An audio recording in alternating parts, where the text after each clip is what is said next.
එහෙනම් දරුවනි ආයුබෝවන්. අපි අද ආරම්භ කරන්න යන්නේ අපේ උසස් පෙළ කෘෂි විද්‍යාව යටතේ හමු වන අංක 3 ඒකකය නැත්නම් අංක 3 නිපුණතාව පාංශු විද්‍යාව හෙවත් පස නැත්නම් අපි ඉංග්‍රීසියෙන් කියනවා soil science කියලා. ඒ යටතේ හමු වන අවසාන පාඩම කියන්න පුළුවන්. එහෙම නැත්නම් නවෝන පාඩම කියන්න පුළුවන්. මොකක්ද? ශ්‍රී ලංකාවේ බහුලව ව්‍යාප්ත වී ඇති පස් කාණ්ඩවල ලක්ෂණ. සමහරු මේකට කියනවා දරුවනි පාංශු වර්ගීකරණය කියලා. සමහරු මේක දක්වනවා පාංශු වර්ගීකරණය කියලා.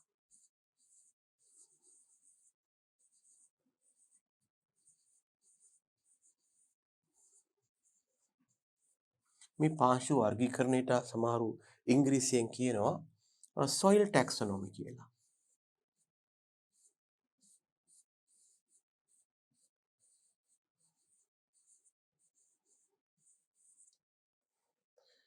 ළමයි දැනගන්න මේ යටතේ අපට පුළුවන්කමක් තියෙනවා මේ ජීවීන් වර්ග කරනවා වගේම පස්පවා වර්ග කරන්න. මේ යටතේ තියෙනවා ජාත්‍යන්තර වශයෙන් පිළිගත් පාංශු වර්ගීකරණයක්.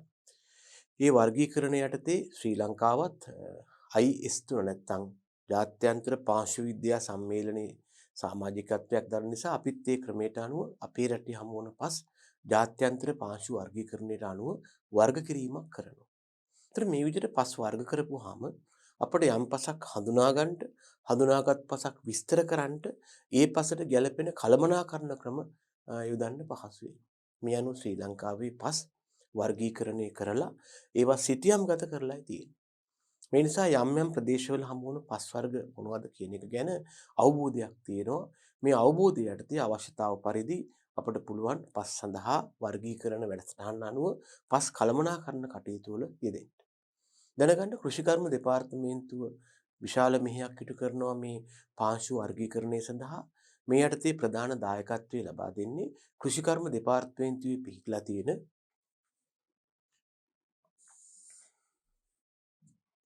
ස්වභාවික සම්පත් කළමනාකරණ මධ්‍යස්ථානයේ.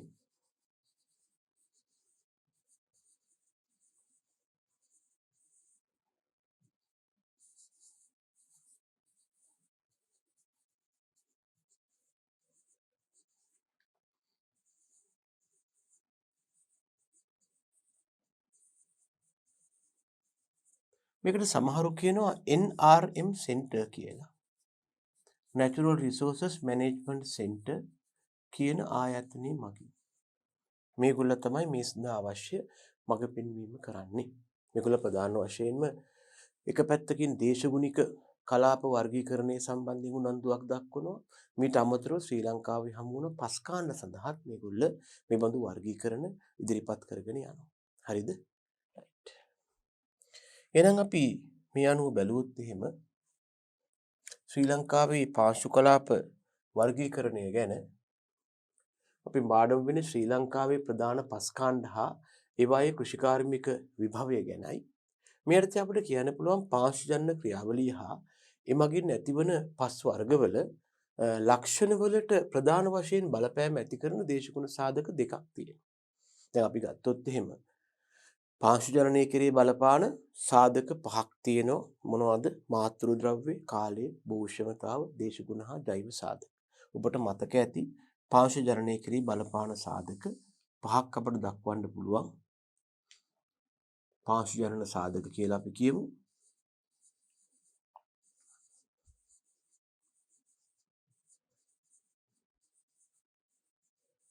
මේ පාංශුජනන සාධක ආකාර පහක් වෙනවා. පළවෙනි එක මාතෘ ද්‍රව්‍ය, ඊළඟට කාලය, ඊළඟට භූෂමතාව,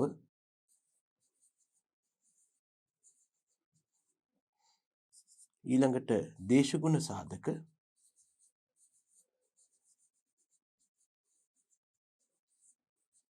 අංක 5 ජෛව සාධක.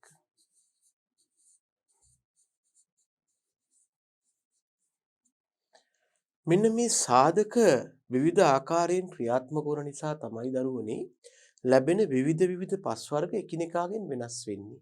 සෑම පස් වර්ගයක්ම එක හා සමාන වෙන්නේ නැහැ. මේ සාධකවල බලපෑම හා දායකත්වය එකිනෙකාගෙන් වෙනස් වීම නිසා. අනික් අතට මේ සාධක පහෙන් පාර්ශ්ව ජනනය කෙරෙහි බලපාන මේ සාධක පහෙන් උපරිම බලපෑමක් ඇති කරන්නේ බොහෝ විට අපිට දක්වන්න පුළුවන් දේශගුණික සාධක මත කියලා.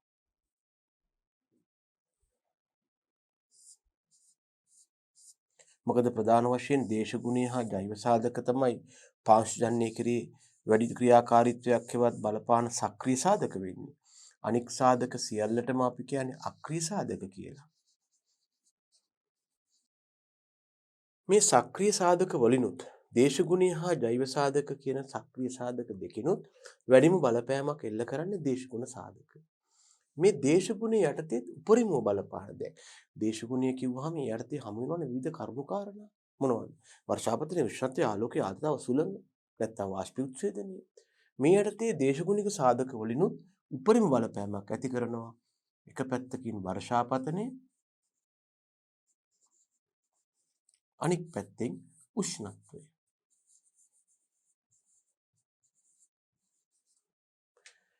ඒ නිසා අපිට කියන්න පුළුවන් පාර්ශ්වජන්‍ය ක්‍රියාවලිය හා එමගින් ඇතිවන්නා වූ පස් වර්ගවල ලක්ෂණ වලට ප්‍රධාන වශයෙන් බලපෑම් ඇති කරන දේශගුණ සාධක වන්නේ මේ වර්ෂාපතනය හා උෂ්ණත්වය කියලා. දැන් මෙතෙන්දී අපට වර්ෂාපතනයේ උපරිමව බලපාන්න හේතුව තමයි අප රටට ලැබෙන වර්ෂාපතනයේ ස්ථානීය වශයෙන් විශාල ලෙස විචල්්‍ය වෙනවා. අපි කියනවා මේකට ස්පොන්ටේනියස් වේරියේෂන්ස් කියලා. තනින් තැනට ලැබෙන වර්ෂාපතනය වෙනස් වෙනවා. වර්ග කිලෝමීටර් 65000 ගාණක් වන මේ කුඩා දූපත තුල අධික දේශගුණික කලාප විචලත්වයක් තියෙනවා. ඊට අධික වශයෙන් මේ කුඩා රට තුල ලැබෙන දේශගුණික කලාපවල විවිධත්වයක් තියෙනවා. මේ විවිධත්වය ප්‍රධාන වශයෙන් නිර්මාණය වෙලා තියෙන්නේ මේ වර්ෂාපතනය හා උෂ්ණත්වයේ බලපෑමෙන්. ඒක විශේෂයෙන් වර්ෂාපතනය. එතකොට මෙන්න මේ නිසා මේ වර්ෂාපතනයේ පවතින විවිධත්වය නිසා ද්‍රව්‍ය එකතු වීම, සේදීම, සේදී යාම, නැත්නම් ප්‍රතික්‍රියා සිදුවීම ආදී ක්‍රියාකාරීත්වයන් තුළ විශාල පරාසයක වෙනස්කම් තියෙනවා. මේ වගේ විශාල පරාසයක වෙනස්කම් පැවතීම ඇතිවන පස් වර්ගයේ කවුද කියන එක තීරණය වීමේදී විශාල වශයෙන්ම බලපානවා. හරිද? right. ඒ නිසා කියනවා අපරට ලැබෙන වර්ෂාපතනයේ ස්ථානීය වශයෙන් විශාලව විචල්්‍ය වෙනවා, වෙනස් වෙනවා. මේ නිසා එක් කෘෂි පාරිසරික කලාප තුළ දක්නට ඇති ප්‍රධාන පස් කාණ්ඩද එකිනෙකාට වෙනස් වෙනවා. අනික් අතර එකම කෘෂි පාරිසරික කලාපයක පවා සමහර වෙලාවට එකිනෙකාට වෙනස් පස් කාණ්ඩ අපිට අත්දකින්න පුළුවන්. දැනගන්න 1945 දී ආචාර්ය AWR ජෝකිම් කියන යුරෝපීය මහත්මයාගේ දායකත්වයෙන් තමයි ශ්‍රී ලංකාව සඳහා පළවෙනි පාංශු වර්ගීකරණය ඉදිරිපත් කරලා තියෙන්නේ. බහුවර්ණයකට යෝග්‍ය ස්ථානයක් ප්‍රථම පාංශු වර්ගීකරණය ඉදිරිපත් කළේ 1945 ආචාර්ය AWR ජෝකිම් කියන මහත්මයා ප්‍රමුඛ කණ්ඩායමක් විසින්. එතුමා යුරෝපීය ජාතිකයෙක්. ඒක තවදුරටත් වරින් වර සංශෝධනය වෙලා ඇවිල්ලා 1961 දී පමණ මේක නැවත සංශෝධනය කරලා ආචාර්ය CR පානබොක්කේ මහත්මයා ඒ වගේම FR මුවමන් කියන මහත්මරු දෙදෙනා ඇතුළු කණ්ඩායමක් විසින් මම හිතන්නේ මේ කණ්ඩායමට 10ක් විතර හිටියා කියලා. කියන්නේ මම මේ කාලේ ඉපදිලාවත් නැහැ, නමුත් මම අහලා තියෙනවා. ඒ වගේ විශාල සංඛ්‍යාවක් දායක වෙලා තමයි මේ වැඩසටහන ක්‍රියාත්මක කරලා තියෙන්නේ. ඒකට මේක දැන් පස කියන එක ඊටාම අධිකව මේ ජීවීන් අතර වගේ එහෙම අපි කියන්නේ ඩයිනමික් හේවත් ගතික වර්ගීකරණයක් කියලා කියන්නේ. පස කියන එක මිලියන් ගාණක් ගිහිල්ලා වසර වෙනස් වෙන දෙයක් නේ. ඒ නිසා පාංශු වර්ගීකරණය ඊටාම ඉක්මනට අප්ඩේට් වෙන්න හේවත් යාවත් කාලීන වීමේ අවශ්‍යතාවයක් නැහැ.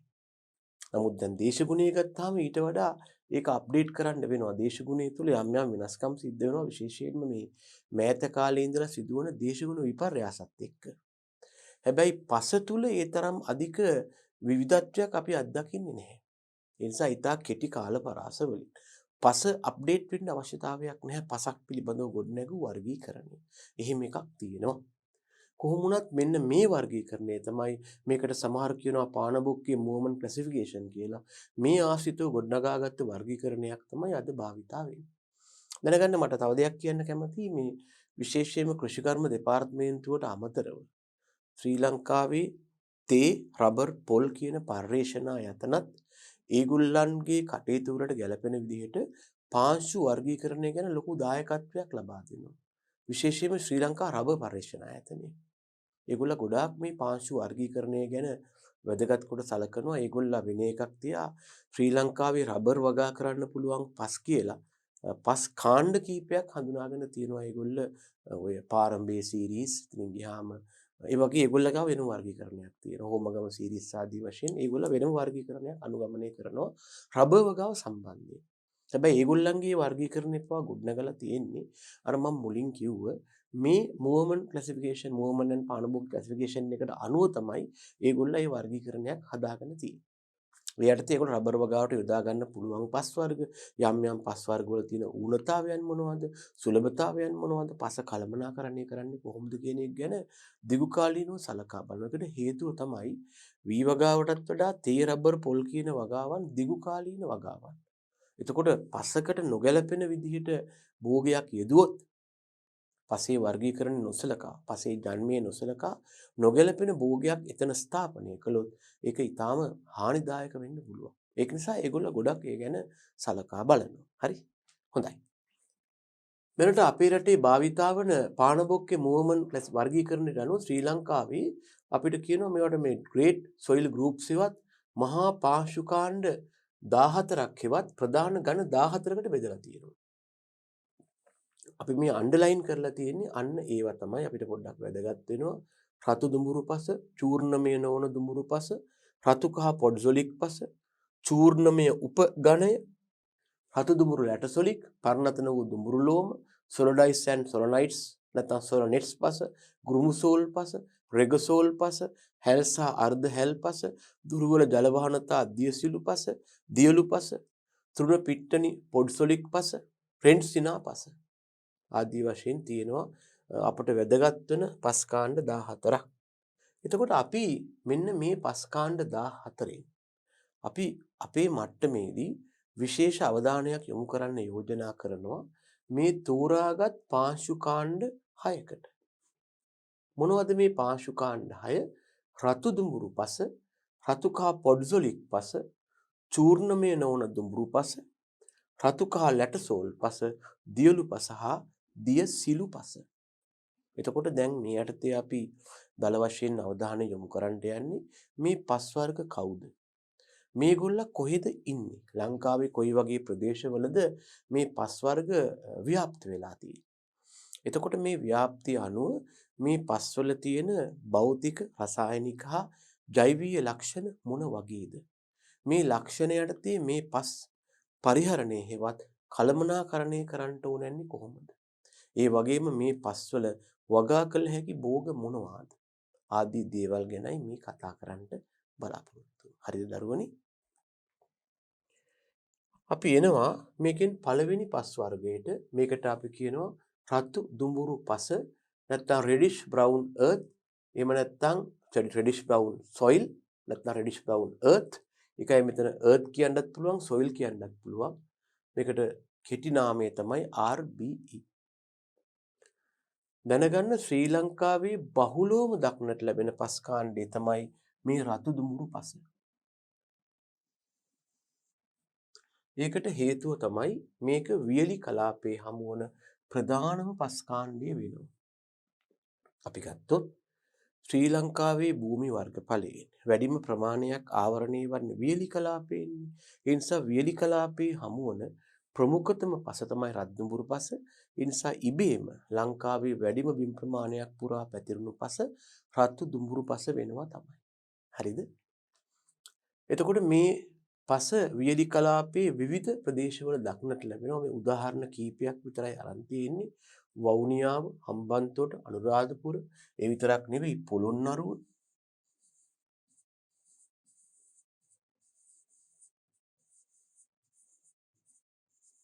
මුලතිව්, කිලිනොච්චි,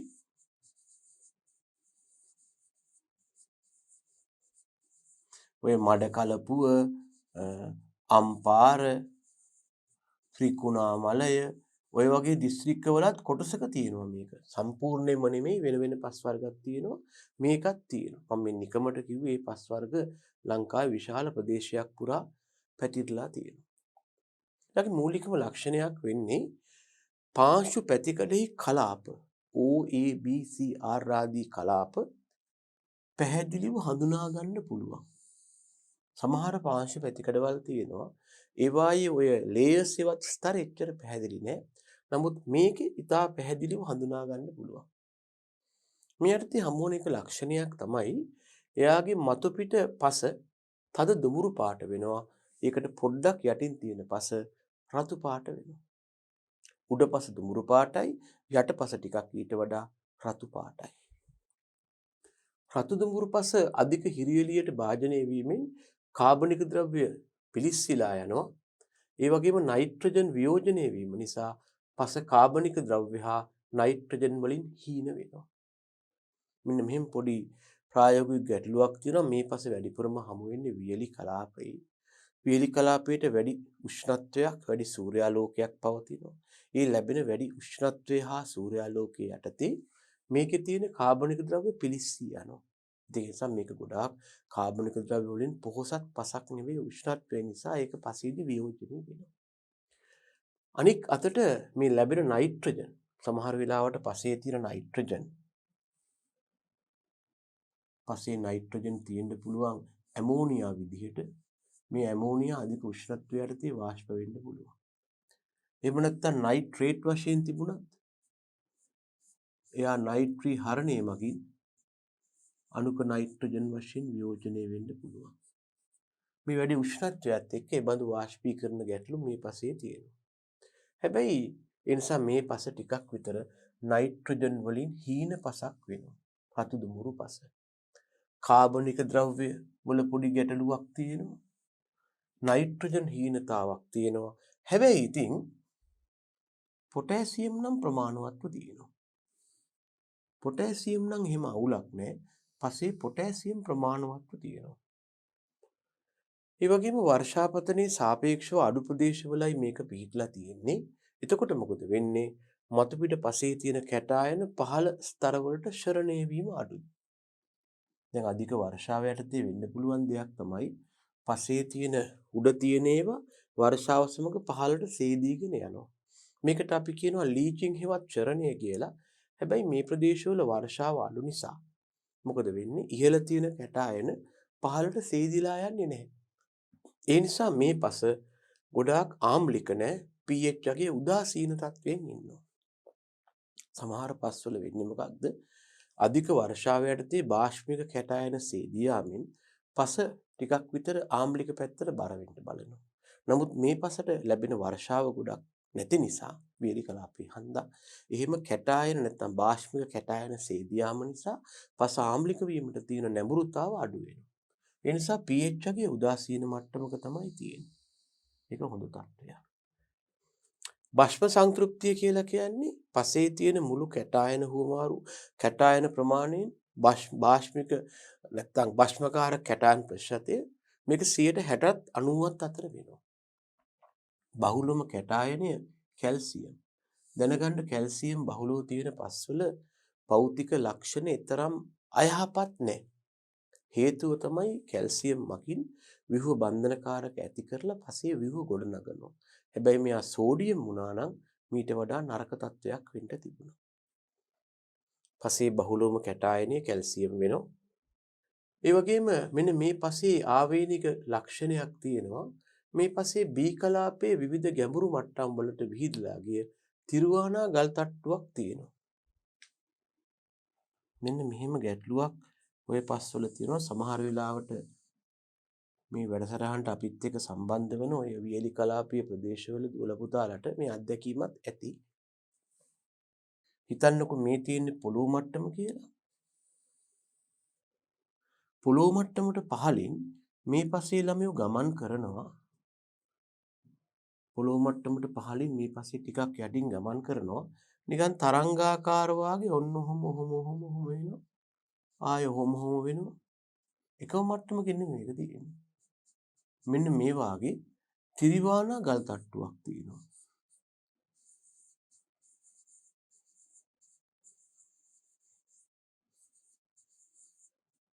මේක පසේ එකම මට්ටමකින් යන එකක් නෙවෙයි නිකන් තරංගාකාරව යනවා.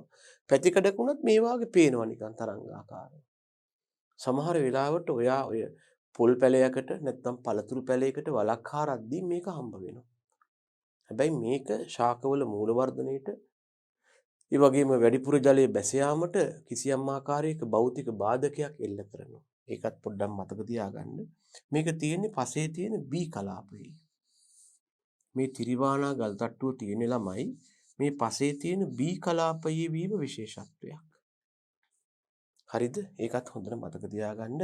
රෙඩිෂ් බ්‍රවුන් අර්ත් එකේ තියෙන ලක්ෂණයක් තමයි මේ B ලේයර් එකේ තියෙන මේ තිරිවාන ගල් ස්තරය. අපි කියනවා ග්‍රැවල් ලේයර් කියලා. right? B කලාපයේ තියෙනවා මොකක්ද? තිරිවානා ගල් තට්ටුවක්. ඒක පසට ආවේනික වූ විශේෂ ලක්ෂණයක් වෙනවා. ඒක ඉතින් හොඳයි කියන්න බෑ. ඒ මගින් මොකද වෙන්නේ? මූල වර්ධනයේ සීමා වෙනවා. ඇයි මේකට මුල් වල වර්ධනයට ප්‍රතිරෝධයක් වෙනවා. අනික තමයි වහින කාලයට මේ තිරුවාන තට්ටුවින්ද පසේ වතුර බහින එක පොඩ්ඩක් අඩු වෙනවා. ප්‍රතිඵලය මොකක්ද? පස ඉක්මනින් මඩ වෙලා භෝග වගාවට අහිතකර තත්ත්ව ඇති වෙනවා. මේ නිසා මුල් වර්ධනයේ සීමා වෙනවා මේ තිරුවාන ගල් තට්ටුවින්ද. ඒ වගේම දුර්වල ජලවහන තත්ත්ව ඇති වෙන්නත් පුළුවන්. හැබැයි ඉතින් මෙහෙම එකක් තියෙනවා. මේ පසේ තියෙන ගැඹුර වයනේ ජලවහන තත්ත්වයේ වාගේ දේවල් බොහෝ භෝග වගා කිරීමට හිතකර තත්ත්වයක පවතිනවා. එහෙම මේ නරකම පසක් නෙවෙයි. සාමාන්‍යයෙන් මීටර 1-2ක් දක්වා වූ ගැඹුරකින් යුත් මේ පසේ ජලය සහ පොහොර රඳවා ගැනීමට ඇති හැකියාව හා සෝදාපාලුවට ඇති ප්‍රතිරෝධය මධ්‍යස්ථයි. පසේ ප්‍රමාණවත් තරමින් යම් දුරකට පෝෂක රඳව ගන්න පුළුවන්. ඒ වගේම අධිකව සෝදාපාලු වෙනවා කියන්නත් බෑ. නොවෙනවා කියන්නත් බෑ. ඒවා මධ්‍යස්ථ මට්ටමක තමයි තියෙන්නේ. මේ පසේ පොඩි ලක්ෂණයක් තියෙනවා. වේලුනහම ඉතාම තදයි මේ පස වැඩ කරන්න බැරි තරම් තද මට්ටමකට එනවා. මේක නගුල් උදළු ආදී භාවිතා කිරීමේදී ගැටලු වෙනවා. ඒ වගේම තෙත් වුනහම මඩ බවට පත් වෙනවා. අර තිරුවාන ගල් තට්ටුව නිසා ජලයේ වැස යාම බ්ලොක් වෙලා. ඒ වගේම කැටායන හුමාරු ධාරිතාව 5 කිලෝග්‍රෑමයට සෙන්ටිමවුල 10ක් 20ක් තරම් අගයක් වෙනවා. එච්චරම ප්‍රශස්ත අගයක් නෙවෙයි. මේකේ වයනය වෙන්නේ වැලි සහිත ලෝම වල ඉඳලා වැලි ලෝම දක්වා වෙනස් වෙන්න පුළුවන්. ළමයි මේ පසක තියෙනවා එක්තරා ලක්ෂණයක්. මේ ලක්ෂණය තමයි CN අනුපාතය. CN අනුපාතය කියන්නේ මේකයි යම් පදාර්ථයක පවතින CN අනුපාතය කියලා කියන්නේ මේකට තව නමක් තමයි කාබන් නයිට්‍රජන් අනුපාතය. CN අනුපාතය හෙවත්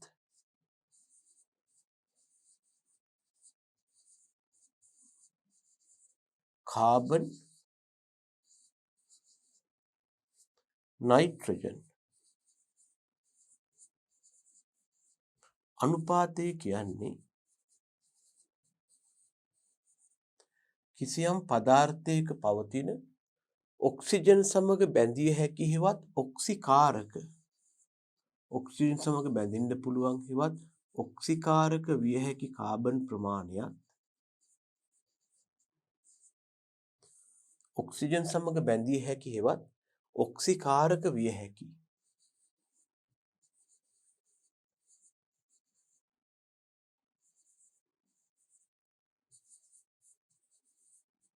නයිට්‍රජන් ප්‍රමාණයත් අතර ඇති අනුපාතයයි.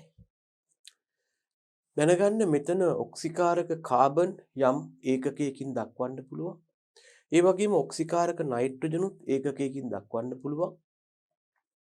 මෙම ඒකක වලට ඒක කැපීම නිසා දැනගන්න CN අනුපාතය කියන්නේ හුදෙක්ම අගයක් පමණයි. CN අනුපාතය කියන්නේ හුදෙක්ම අගයක් පමණයි. එහෙම නැත්නම් CN අනුපාතයට ඒකක නැහැ. ඒ කාබන් වල ඒකක නයිට්‍රජන් වල ඒකක වලට කැපිලා යන නිසා CN අනුපාතයට ඒකක නැත. එතකොට වෙන්න පුළුවන් දෙයක් තමයි දැන් අපි කියනවා CN අනුපාතය කියන්නේ මොකක්ද? කාබන් නයිට්‍රජන් අනුපාතය සමානයි. අපි සරලව ගත්තොත් පදාර්ථයක තියෙන ඔක්සිජන් ප්‍රමාණය ඔක්සිකාරක කතාව අමතක කරමු. බෙදීම නයිට්‍රජන් ප්‍රමාණය. මේ අනුව බලන්න ළමයි කාගේ හරි CN අනුපාතය වැඩි නම් කෙනෙක් ඉන්නවා මොකක් හරි පසක් හරි පොහොර වර්ගයක් හරි එයාගේ CN අනුපාතය වැඩි. CN අනුපාතය වැඩි කියන්නේ මොකක්ද? එයාගේ කාබන් ගොඩක් ඉන්නවා නයිට්‍රජන් පොඩ්ඩයි ඉන්නේ. CN අනුපාතය වැඩි කට්ටියගේ කාබන් වැඩි. හැබැයි අපට වැදගත් හා සීමාකාරී හා මිලාදික පෝෂකය නයිට්‍රජන් අඩුයි. හැබැයි තව එක්කෙනෙක් ඉන්නවා එයාගේ CN අනුපාතය අඩුයි කියලා හිතන්නකෝ. මොකක්ද එයාට වෙලා තියෙන්නේ? කාබන් පොඩ්ඩයි නයිට්‍රජන් ගොඩයි. කාබන් අඩුයි හැබැයි නයිට්‍රජන් වැඩි. අපට අවශ්‍ය කරන්නේ එහෙම අය තමයි. මොකද නයිට්‍රජන් කියන්නේ සීමාකාරී පෝෂකයක්. මේ නිසා වඩා හිතකර වෙන්නේ CN අනුපාතය අඩුවීම. අපට CN අනුපාතය කතා කරන්න පුළුවන් පසක. එහෙම නැත්නම් කාබනික ද්‍රව්‍යවල. එහෙම නැත්නම් කම්පෝස්ට් වැනි පොහොරවල. එහෙම නැත්නම් දිලීර බැක්ටීරියා වැනි පාර්ශ්ව ජීවීන්ගේ දේහවල. මේ එක එක්කෙනාගේ CN අනුපාත සම්බන්ධයක් තියෙනවා. මොකද දැන් කාබනික ද්‍රව්‍ය වියෝජනය වෙනවා. ඒ මගින් පාර්ශ්ව ජීවීන් තමන්ගේ දේහ සාදා ගන්නවා. ආදී වශයෙන් මේගොල්ලන්ගේ CN අනුපාත අතර යම් සම්බන්ධයකුත් තියෙනවා. ඒක කතාවක්. දැන් මෙතන වෙලා තියෙන්නේ මොකක්ද? මේගොල්ලන්ගේ CN අනුපාතය 10යි 20යි අතර තියෙනවා. ඒක ගොඩාක් නරක අගයක් නෙමෙයි හොඳ අගයක්. CN අනුපාතය 10යි 20යි අතර පැවතීම හොඳ අගයක්. මේකේ ජල වහනය වැඩිපුර ජලයේ බැස යාමේ හැකියාව හිවත් ජල වහනය උසස් වෙන්නත් පුළුවන් මධ්‍යස්ථ. මේකේ තියෙන ඛනිජ වෙන්නේ ක්වාට්ස්, තිරිවාන, ඒ වගේම ෆෙල්ස්පා. මැටි ඛනිජ වශයෙන් කියෝලිනයිට්, ඒ වගේම මයිකා ඉන්නවා, අයන් ඔක්සයිඩ් ආදී දේ අය ඉන්නවා. දැනගන්න රතු දුඹුරු පසේ හමු වන ප්‍රධානම මැටි ඛනිජයෙහු මැටි කලිලය වන්නේ කෙಒලිනයිට් බව. මෙයාගේ ජලය රඳවා ගැනීමට තියෙන හැකියාව, ඒ වගේම පොහොර රඳවා ගැනීමට තියෙන හැකියාව, ඒ වගේම පාංශු කාදනයට තියෙන ප්‍රතිරෝධය මධ්‍යස්ථයි. ජලය යම් දුරකට රඳවා ගන්නවා, පොහොරත් යම් දුරකට රඳවා ගන්නවා. හැබැයි සෝදා පාළුවට එච්චර ලොකු ප්‍රතිරෝධයක් නැහැ. නමුත් එච්චරම ලොකු ගැටලුවක් නැත්තේ මේ රත්දුඹුරු පස් හමු වන වේලි කලාපයට අධික වර්ෂාවක්, එහෙම දැඩි තීව්‍රතා වර්ෂාවක් ලැබෙනවත් අඩුයි. මේ පසේ පුළුවන් ධාන්‍ය වර්ග වී, බඩේනිකු, ඉදල්ලිනිකු, කුරක්කන්, මාෂ භෝග, මිරිස්, මොනවද රටකජු, කව්පි, උඳු, මුං, සෝයා බෝංචි, මිරිස්, එළවලු, ලූණු වගාවටයි වඩාත්ම සුදුසු වන්නේ. රත්දුඹුරු පස කළමනාකරණය කරන්නට අවශ්‍ය වෙලා තියෙනවා. එකක් තමයි යම් දුරකට පාංශුකාදනය වෙනවා කිව්ව ප්‍රතිරෝධියට මධ්‍යස්ථ පාංශුකාදනයට දක්වන ප්‍රතිරෝධී මධ්‍යස්ථ නිසා පාංශු සංරක්ෂණයක් අවශ්‍ය වෙනවා. පහසුවෙන්ම ජලයෙන් යට වෙන්න පුළුවන් කිව්වා. ජල වහනය දියුණු කරන්නට වෙනවා. මේක පවතින වියලි කලාපය නිසා පසේ මහ කන්නේට යම් ප්‍රමාණවත් ජල ප්‍රමාණයක් තියෙනවා වෙන්න පුළුවන්. නමුත් අනිවාර්යෙන් වියලි කලාපයට යල කන්නේ ලැබෙන වර්ෂාපතනය අඩු නිසා යල කන්නේදී ජල හිඟයක් මතුවෙනවා. ඒ නිසා ප්‍රධාන වශයෙන් යල කන්නේදී නම් ජල සම්පාදනය කරන්නටම වෙනවා. මහ කන්නේදී අවශ්‍ය නම් පමණක් ජල සම්පාදනය කරනවා. මොකද මහ කන්නේට යම් වර්ෂාවක් ලැබෙනවා. දැනගන්න මේ ප්‍රදේශයේ ජල සම්පාදනය සඳහා ගැලපෙන්නේ ඇලි හා වැටි යෙදීමයි. ඒ කියන්නේ මෙන්න මෙහෙම දෙයක් දැනගන්න මේ රත්දුඹුරු පසේ තියෙනවා ගැටලුවක්.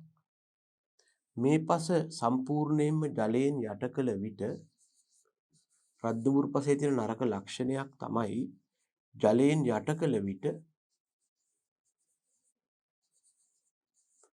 කබුල සෑදෙනවා. මේකට අපි කියනවා ක්‍රස්ට් ෆෝමේෂන් කියලා.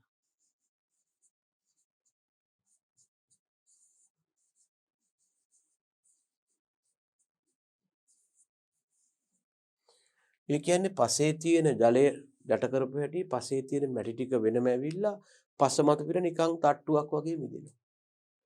එතකොට ඒ මගින් පසේ භෞතික ලක්ෂණ යහපත් වෙනවා. පස තුළට ජල කාන්දු අඩු වෙනවා. පසේ ජල ධාරිතාව අඩු වෙනවා. විවිධ ගැටලු මතුවෙනවා. ඒ නිසා මේකට අපි ජලයෙන් යට කිරීමේ ජල සම්පාදන ක්‍රම අනුගමනය කරන්නේ නැහැ. මෙයාට ගැළපෙන ජල සම්පාදන ක්‍රමයට අපි කියනවා ඇලි හා වැටි ජල සම්පාදනය කියලා. මේ පසට ඇලි වැටි ජල සම්පාදනය ගැලපෙන්න හේතුව තමයි පස සම්පූර්ණයෙන් ජලයෙන් යට කළොත් කබුල සෑදෙනවා. නමුත් ඇලි වැටි කියලා කියන්නේ සමතලා වගා ශේෂ්ත්‍රය අපි පත් කරනවා තරංගාකාර ඇලි හා වැටි බවට. ඊළඟට ඇලි දිගේ ජලය යවනවා. මේ විදිහට. වැටිවල භෝග වගා කරනවා.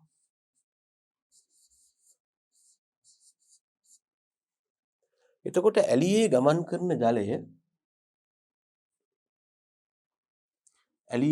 කරන ජලය පසහරහා කාන්දු වෙලා ශාකයේ මූල මණ්ඩල කලාපයට තෙතමනය ලබා දෙනවා. මෙතෙන්දී සම්පූර්ණ මුළු පසම ජලයෙන් යට කරන්නේ නැති නිසා මුළුමනින්ම වගාව ජලයෙන් යට කළ විට කබොල සෑදෙන පසට ගැළපෙන්නේ මේ ඇලි හා වැටි ජල සම්පාදනය තමයි. මේ වගින් බලාපොරොත්තු වෙන්නේ පස සම්පූර්ණයෙන්ම ජලයෙන් යට කළොත් ඇති විය හැකි කබොල සෑදීම වළක්වා ගන්න. මේ කබොලට කියනවා අපි ක්‍රස්ට් එක හැදෙනවා කියලා. ඊළඟට අපිට පුළුවන් පසේ කාබනික පදාර්ථ එච්චර පොහොසත් නැති නිසා පසට කාබනික පදාර්ථ යොදන්න.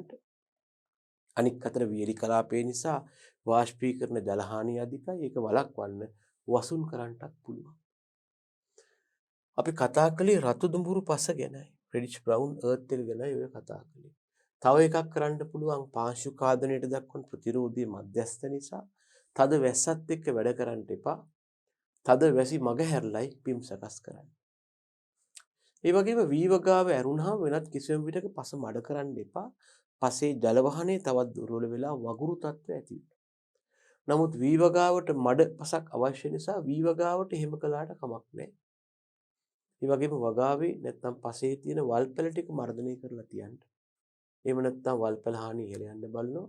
ඒ වගේම නිර්දේශිත පොහොර තමයි එක සැරේ දාන්න එපා. කොටස් වශයෙන් දාන්න.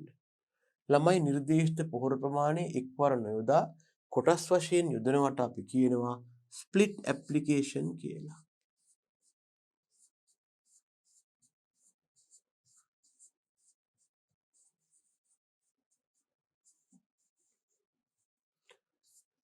යම් වගාවක් සඳහා නිර්දේශිත පොහොර ප්‍රමාණය එක්වර නොයොදා කොටස් වශයෙන් යෙදීමට අපි කියනවා ස්ප්ලිට් ඇප්ලිකේෂන් හෙවත් ස්ප්ලිට් ඩෝසේජ් කියලා.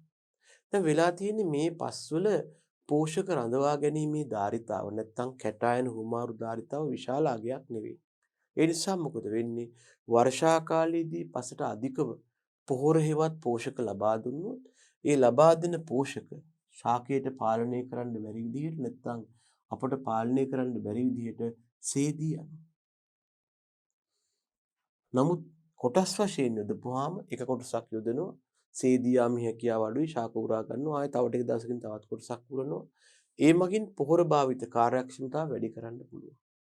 එම පොහොර භාවිත කාර්යක්ෂමතාව වැඩි කළ හැකි පරිදි නිර්දේශිත පොහොර තොගේ හෙවත් පොහොර ප්‍රමාණය ස්ප්ලිට් කරලා නැත්නම් කෑලි වලට වෙන් කරගෙන වරින් වර දානවට අපි කියනවා ස්ප්ලිට් ඇප්ලිකේෂන් කියලා. හරි. ගල් බුරුළු තට්ටුව බිඳිලා යන විදිහට ගැඹුරු මූල මණ්ඩලයක් තියෙන භෝග වගා කරන්න උදාහරණ අඹ වැනි පළතුරු භෝග. මොකද මේ වියලි කලාපයේ වර්ෂා ජලයත් හිඟ නිසා අඹ වගේ භෝගයක් වගා කරන්න පුළුවන්. අපි කතා කළේ රතු දුඹුරු පස කියන ලංකාවේ සුලභතම පස් වර්ගයේ ලක්ෂණ පිළිබඳවයි.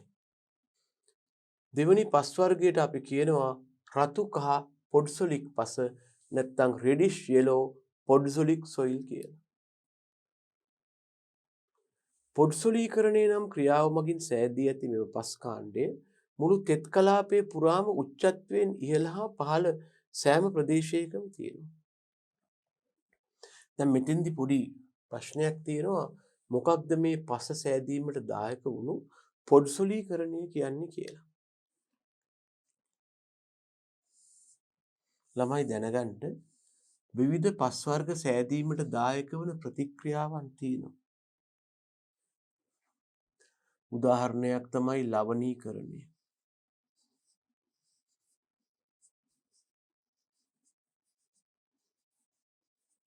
ආම්ලීකරණය.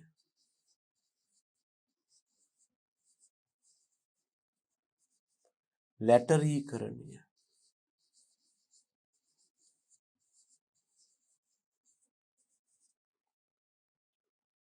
ග්ලයිකරණය.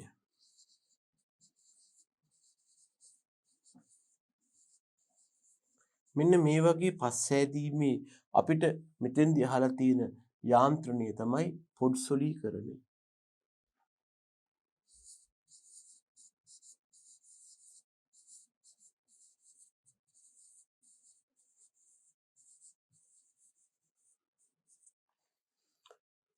දැනගන්න මේ අනුව පොඩ්සොලීකරණය හෙවත් ඉංග්‍රීසියෙන් කියනවා පොඩ්සොලයිසේෂන් කියලා.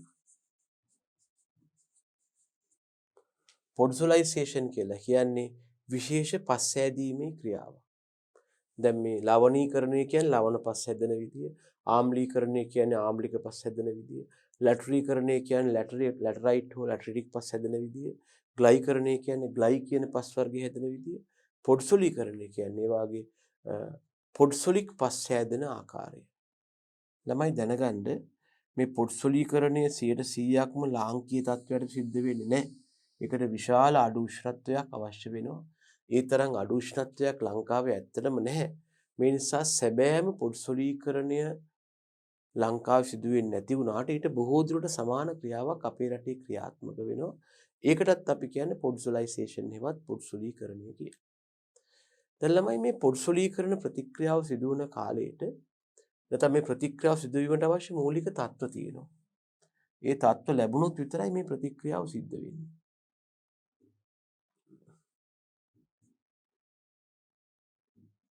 මොනවද මේ ප්‍රතික්‍රියාව සිදු වීමට අවශ්‍ය තත්ත්ව? පළවෙනි තත්ත්වය තමයි වැඩි වර්ෂාපතනයක් අවශ්‍යයි. දෙවනුව පරිසරයේ උෂ්ණත්වය අඩු වෙන්න ඕන.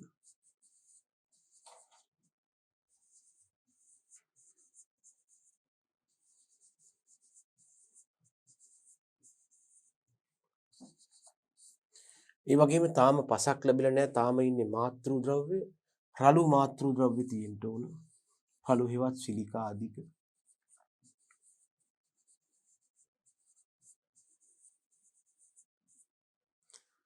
මාතෘ ද්‍රව්‍ය තියෙන්න ඕන.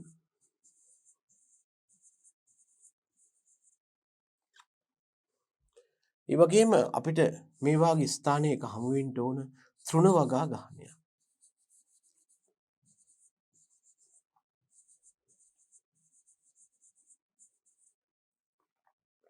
මෙන්න මේවා තමයි පොඩ්සොලීකරණය වීමට තිබිය යුතු මූලිකම අවශ්‍යතා ටික. දැන් මෙතෙන්දි වෙන්නේ මේකයි ළමයි. මේ තෘණ මගින් ඒකක කාලයක් තුළදී පසට අධික කාබනික ද්‍රව්‍ය ප්‍රමාණයක් ලබා දෙනවා. මේ නිසා තෘණ මගින් පසට අධික කාබනික ද්‍රව්‍ය ප්‍රමාණයක් ලබා දෙනවා.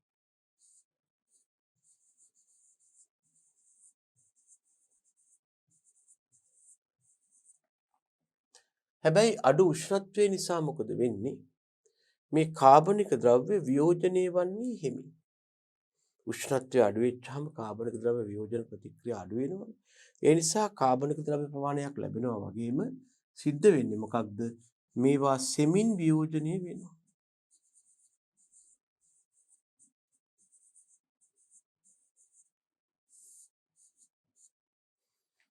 ඒකේ ප්‍රතිඵලය තමයි මේ පස මත නොදිරූ කාබනික ද්‍රව්‍ය ස්තරයක් හම්බ වෙනවා. පොඩ්සොලීකරණය වන පස්වල කළු පැහැති කාබනික ද්‍රව්‍ය ස්තරයක් දකින්න පුළුවන්. මීට අමතරව අපිට දැන් කාබනික ද්‍රව්‍ය වියෝජන වේගය අඩු වීම නිසා පස මත කාබනික ද්‍රව්‍ය ස්තරයක් දකින්න පුළුවන් වෙනවා. ඒ වගේම තව දෙයක් තමයි වැඩි වර්ෂාපතනය නිසා මොකද වෙන්නේ? පසට නිතරම ජලය ලැබෙනවා. ඒ ලැබෙන ජලය මගින් මතුපිට කලාපවල තියෙන මැටි පෝෂක ආදිය සේදී යනවා. එතකොට ලැබෙන්නේ ඒ වායෙන් දුර්වල වූ පසක්.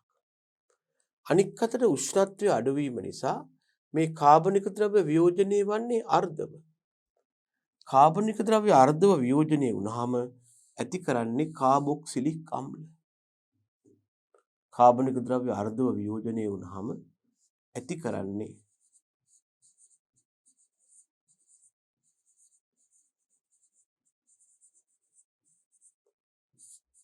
කාබොක්සිලික් අම්ල.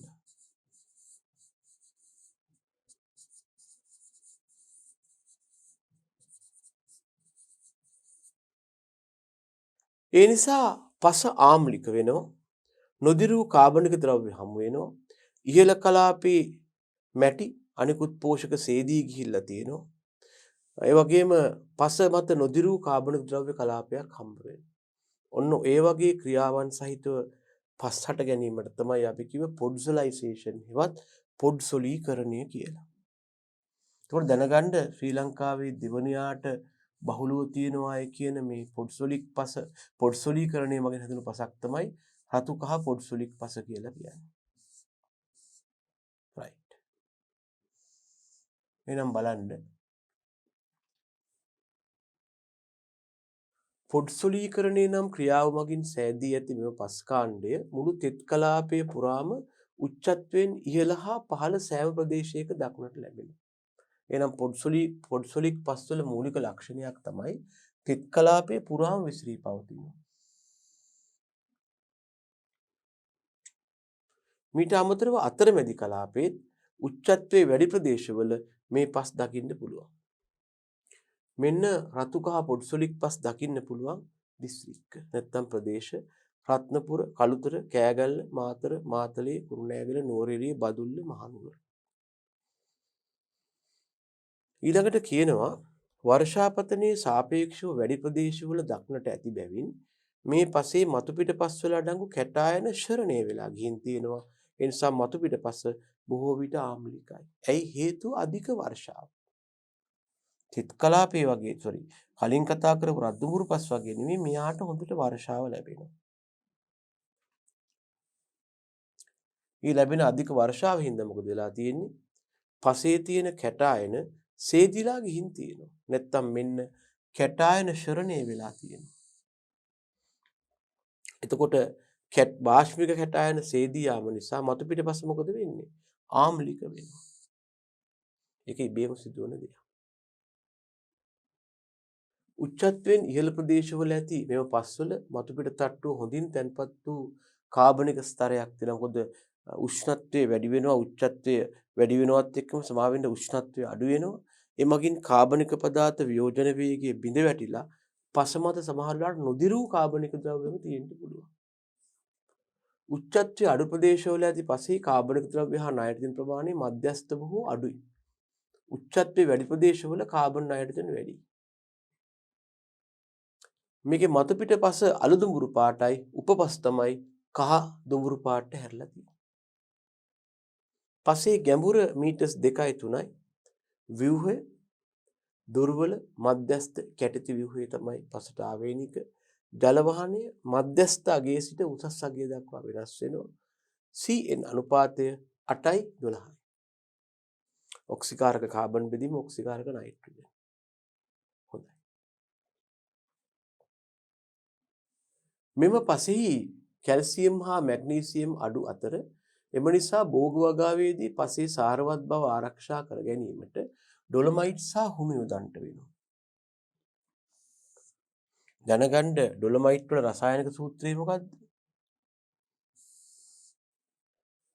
ඩොලොමයිට් වල රසායනික සූත්‍රය කැල්සියම් කාබනේට් තිතක් මැග්නීසියම් කාබනේට්.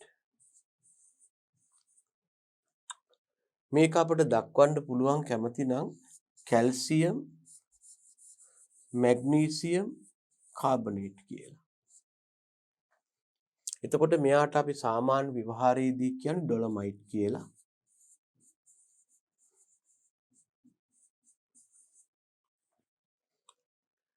මෙයා පසට දාපුවාම පසට ලබා දෙනවා එක පැත්තකින් කැල්සියම් ලබා දෙනවා අනික් පැත්තෙන් මැග්නීසියම් ලබා දෙනවා.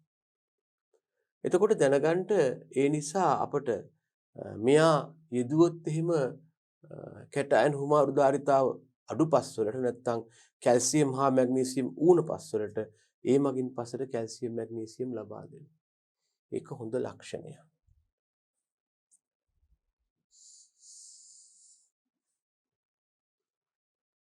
මෙම පසේ කැල්සියම් හා මැග්නීසියම් අඩුයි. ඒ නිසා භෝග වගාවේදී පසේ සාරවත් බව ආරක්ෂා කරගන්න ඩොලොමයිට් සහ හුණු යොදන්නට වෙනවා. ඩොලොමයිට් වල හුණුත් තියෙනවා. මේ පසේ ව්‍යුහය ගැඹුර හා ජල වහනය භෝග වගාවකට හොඳ විදිහට තියෙනවා. එච්චර අගයන් කියලා නැහැ. කැටායන හුමාරු ධාරිතාව 5 කිලෝග්‍රෑමයට සෙන්ටිමවුල 8ක් 10ක් අතර වෙනවා. එතකොට ඒක හැබැයි අර කලින් කතා කරපු රතු දුඹුරු පස් වලට වඩා ටිකක් අඩු වෙනවා. නමුත් යම් සැලකීමක් හැකි මට්ටමක තියෙනවා. ඊළඟට පසට යොදන පොහොරවල කාර්යක්ෂමතාව හොඳයි. මේක හොඳ අගයක් නොවුණත් පසට යොදන පොහොරවල කාර්යක්ෂමතාව. ළමයි පසට යොදන පොහොරවල කාර්යක්ෂමතාව කියන්නේ මේකයි.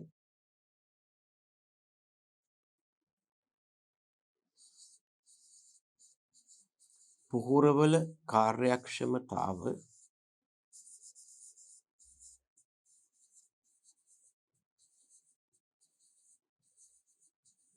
සමාන වෙනවා පසට යෙදූ පොහොර ඉර යට ඉන්නවා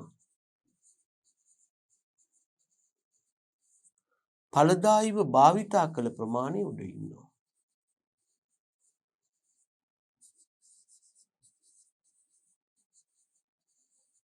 ප්‍රශ්නයක් බවට පත් කරන්න කැමති නම් 100න් වැඩි කරන්නත් පුළුවන්. එතකොට මේකේ මේ පසේ පොහොරවල කාර්යක්ෂමතාව සාපේක්ෂව වැඩි අගයක් පෙන්눔 කරනවා. ඒක හිතකර අගයක් වෙනවා මෙතෙන්දී මේ පසට.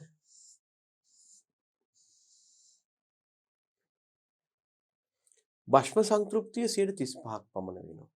ඒ කියන්නේ පසේ තියෙන මුළු කැටායන හුමාරු ධාරිතාවෙන් 35යි භෂ්මකාරක කැටායන පවතින.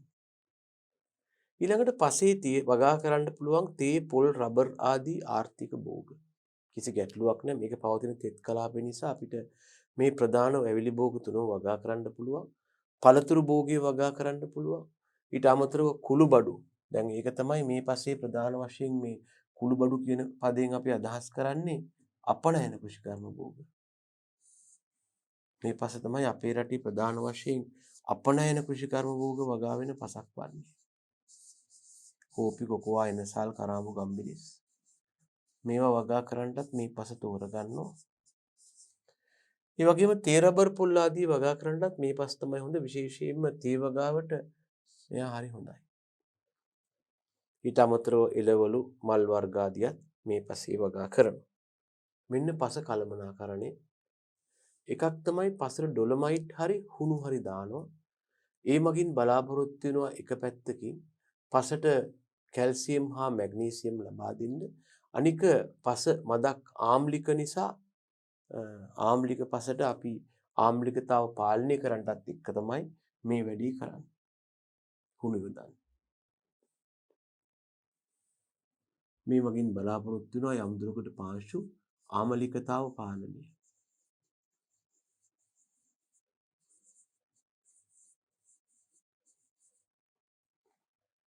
ඊළඟට අම්ල හා යකඩ විෂවීමට ප්‍රතිරෝධී භෝග වගා කරන්න ඕන.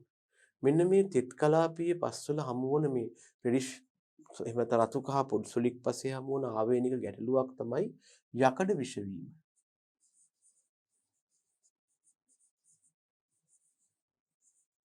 ඒකට හේතුව තමයි මේ ප්‍රදේශවල වර්ෂාපතනය අධික නිසා පස මදක් ආම්ලිකයි. ආම්ලික පස් වලදී මොකද වෙන්නේ? ආම්ලික කියන්නේ අඩු pH තත්ත්ව. අඩු pH තත්ත්වයට යටතේ යකඩවල solubility එක හෙවත් ද්‍රාව්‍යතාව ඉහළ යනවා. යකඩවල දියවීමේ හැකියාව ඉහළ යනවා. ඒ මගින් යකඩ වැඩිපුර ශාක වලට උරාගෙන යකඩ විසවීමේ සම්භාවිතාවක් තියෙනවා. මේ යකඩ විසවීමට අපි කියනවා අයන් ටොක්සිසිටි හෙවත්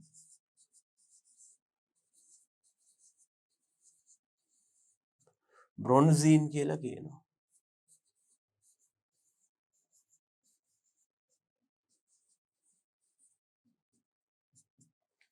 මෙතෙන්දි වෙන්නේ ද්‍රාව්‍යතාව වැඩි වුණු යකඩ විශේෂයෙන්ම ගොයම් වැනි ශාක මගින් උරා ගන්නවා. උරාගෙන යකඩ ශාක පත්‍රයේ මලකඩ වගේ තැන්පත් වෙනවා. ඒ නිසා මොකද වෙන්නේ මේ යකඩ විෂවීම යටතේ ශාක පත්‍රවල මලකඩ වැනි පැල්ලම් තියෙනවා. මේක හිතකර තත්ත්වයක් නෙවෙයි. මේකට අපි කියනවා යකඩ විෂවීම කියලා. මේ තත්ත්වයට හේතුව යකඩවල ද්‍රාව්‍යතාව වැඩි වෙනවා ආම්ලික pH යටතේ. ඒ නිසා එක පැත්තකින් පසේ යකඩ විෂවීමට ප්‍රතිරෝධී භෝග වගා කරන්න ඕන. අයන් ටොක්සිටි වලට අනික තමයි යකඩ විෂවීමට හේතුවක් තමයි පසේ අධික ආම්ලිකතාව. ඒ නිසා ආම්ලිකතාව තවත් වැඩි වෙන දේවල් කරන්න හොඳ නැහැ.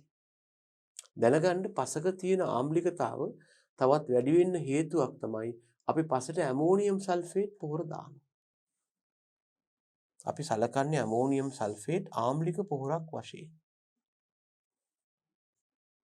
මේ බලන්න.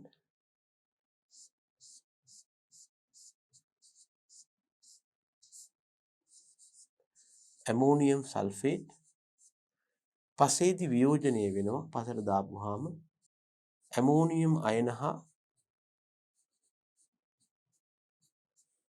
ඇමෝනියම් අයන දෙකක් හා සල්ෆේට් අයනයක් විදිහට. එතකොට මේ ඇමෝනියම් දැන් පසේ ඊළඟට ජලයේ තියෙනවා. ඊළඟට පසේ තියෙන ජල අණු බිඳෙනවා.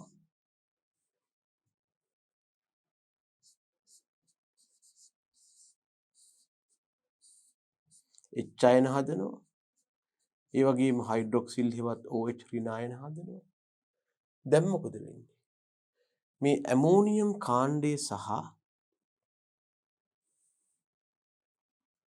ඇමෝනියම් කාණ්ඩය සහ හයිඩ්‍රොක්සිල් කාණ්ඩේ ප්‍රතික්‍රියා කරලා හදා ගන්නවා ඇමෝනියම් හයිඩ්‍රොක්සයිඩ්.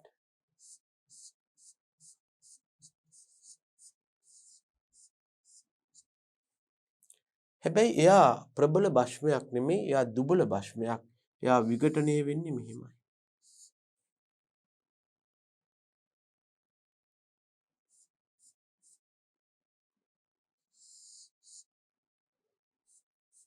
ඇමෝනියම් අයන සහ OH ඍණ අයන විදිහට. ඊළඟට ජල අණු විඝටනය වුණාම මෙතන ලැබෙනවා හයිඩ්‍රජන් කාණ්ඩයක්. ඒ හයිඩ්‍රජන් කාණ්ඩයයි සල්ෆේට කාණ්ඩයයි එකතු වෙන්න බලනවා. මෙතන ජල අණු දෙකක් විඝටනය වෙන්න උනා නම් හරි. මේ මගින් අපට ලැබෙනවා කවුද? සල්ෆියුරික් අම්ලය. සල්ෆේට කාණ්ඩයයි H අයන එකතු වුණාම ලැබෙනවා සල්ෆියුරික් අම්ලය. සල්ෆියුරික් අම්ලය ප්‍රබල අම්ලයක් නිසා හොඳට විඝටනය වෙලා අපට ලබා දෙනවා H අයන දෙකක් සහ සල්ෆේට් අයන. මේ ඇතිවන සල්ෆේට් අයන මගින් මොකද කරන්නේ? තවදුරටත් පස ආම්ලික කරනවා. H අයනත් ලබා දෙනවා. දැනගන්න මේ නිසා දැනටමත් ආම්ලික රතු කහ පොඩ්සොලික් පස් වලට නයිට්‍රජන් ලබා දෙන පොහොරක් විදිහට අපි ඇමෝනියම් සල්ෆේට් යොදන්නේ නැහැ. ඒ වෙනුවට යොදන්නේ කවුද? යූරියා. යූරියා කොහොමද වියෝජනය වෙන්නේ? මෙන්න යූරියා.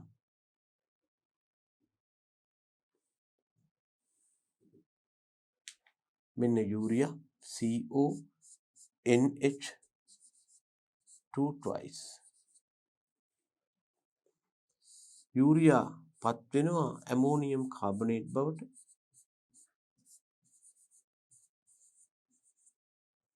පස්සේ වියෝජනය වෙනවා. කවුරු විදිහටද? ඇමෝනියම් අයන විදිහට. සහ කාබනේට් විදිහට. ඇමෝනියම් ජලයේ දිය වුණාම ලැබෙන්නේ ඇමෝනියම් හයිඩ්‍රොක්සයිඩ් දුබල භස්මයක්.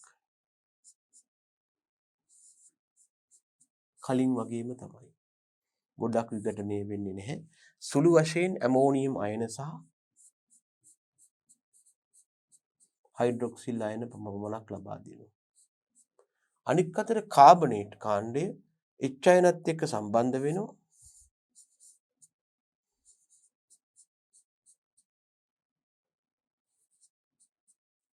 ලබා දෙනවා දුබල කාබොනික් අම්ලය.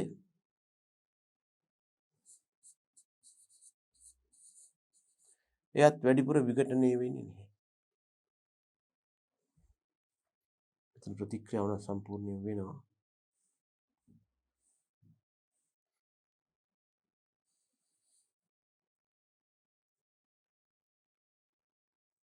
ලබා දෙනවා දුබල කාබොනික් අම්ලය. හැබැයි එයා ගොඩක් විඝටනය වෙන්නේ නැහැ.